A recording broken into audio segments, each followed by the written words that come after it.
जय श्री कृष्णा सभी को। आज मैं सुनाऊंगी आपको श्री कृष्ण के कलयुगी अवतार के बारे में।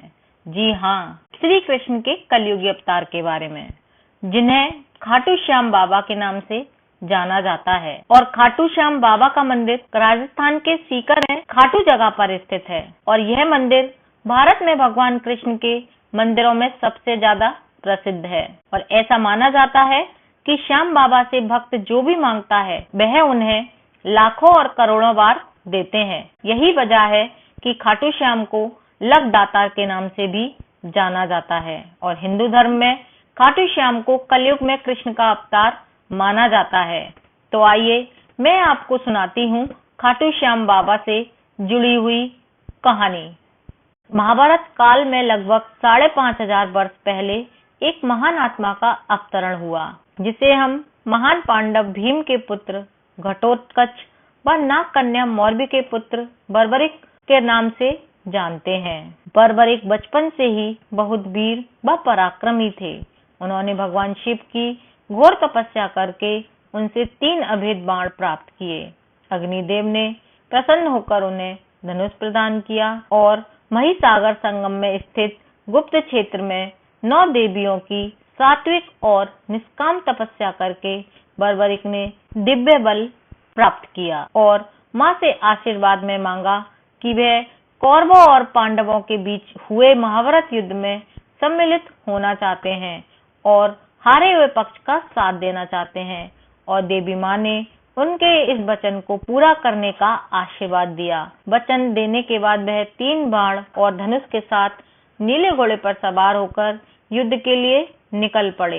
जब भगवान श्री कृष्ण को यह ज्ञात हुआ तो उन्होंने सोचा कि ऐसी स्थिति में तो युद्ध कभी समाप्त नहीं होने वाला। फिर भगवान श्री कृष्ण ने ब्राह्मण का वेश बनाकर बर्बरिक को रास्ते में रोक लिया। 3 बाण से युद्ध में शामिल होने की बात सुनकर भगवान ने उनकी हंसी उड़ाई और चुनौती दी कि वह जिस पीपल के पेड़ के नीचे खड़े हैं उसके सभी पत्तों को भेद कर दिखाओ तो जाने।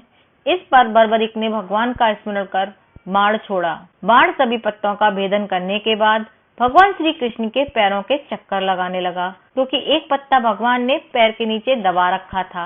बर्बरिक ने ब्राह्मण रूपी श्री कृष्ण से प्रार्थना की कि वह अपना पैर पत्ते के ऊपर से हटा लें, वरना आपका पैर घायल हो सकता है। श्री कृष्ण ने अपना पैर हटा लिया व बर्बरिक से एक वरदान मांगा। बर्बरिक ने कहा, हे यजमान, आप जो चाहे मांग सकते हैं, मैं अपने वचन का पूर्ण पालन करूंगा। ब्राह्मण रूपी श्री कृष्ण ने शीश दान में मांगा। यह सुनकर बर्बरिक तनिक भी विचलित नहीं हुए, परंतु उन्होंने श्री कृष्ण को अपने असली रूप में आने को कहा, क्योंकि कोई भी साधारण व्यक्ति यह दान नहीं मांग सकता। तब श्री कृष्ण अपने वास्तविक रूप में प्रकट हुए। उन्होंने महाबली, त्यागी, तपस्वी वीर बर्बरिक का मस्तक रणचंडिका को भेंट करने के लिए मांगा तथा साथ ही वरदान दिया कि कलयुग में तुम मेरे नाम से जाने जाओगे, मेरी शक्ति तुम में निहित होगी, देवगण तुम्हारे मस्तक की पूजा करेंगे।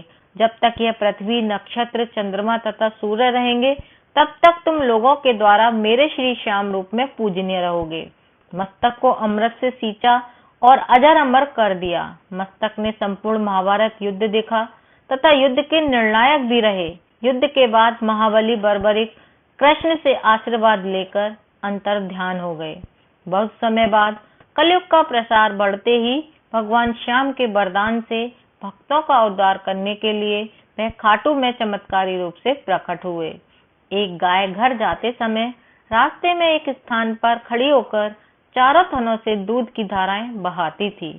जब ग्वाले ने यह दृश्य देखा तो सारा वृत्तांत भक्त नरेश यानी कि जो खंडेला के राजा थे उनको सुनाया।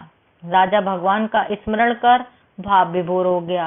स्वप्न में भगवान श्री श्याम देव ने प्रकट होकर कहा कि मैं श्याम देव हूँ।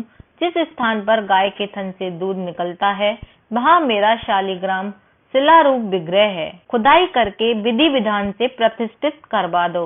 मेरे शिला विग्रह को पूजने जो खाटू आएंगे उनका सब प्रकार से कल्याण होगा।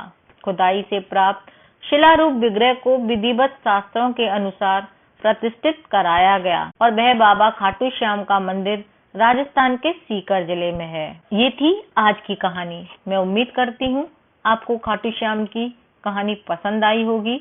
अच्छी लगी हो तो कमेंट करके जरूर बताना और अपने फ्रेंड्स और फैमिली मेंबर्स के साथ शेयर भी करना और वीडियो को एक लाइक जरूर देना और अपने इस चैनल को सब्सक्राइब जरूर करना। मिलती हूँ फिर एक नई कहानी के साथ, तब तक के लिए जय श्री कृष्णा।